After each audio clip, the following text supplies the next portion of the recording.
மத்திய அரசு பொங்கல் திருநாளை விருப்ப விடுப்பாக அறிவித்திருப்பது கண்டனத்திற்குரியது என மார்க்சிஸ்ட் கம்யூனிஸ்ட் கட்சியின் மூத்த தலைவரும் மாநிலங்களவை உறுப்பினருமான டி.கே. ரங்கராஜன் தெரிவித்துள்ளார். புதிய தலைமுறைக்கு அவர் அளித்த தனித்த நேர்காணலை இப்போது பார்க்கலாம்.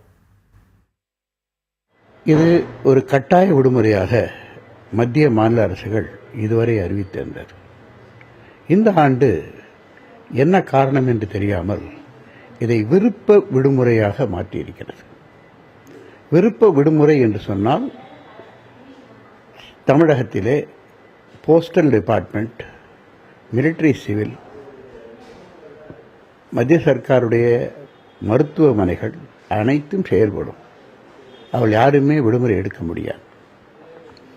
ஆகவே உடனடியாக விருப்ப விடுமுறை என்பதை கட்டாய விடுமுறையாக எப்பொழுதும் போல் அதை மாற்ற வேண்டும்.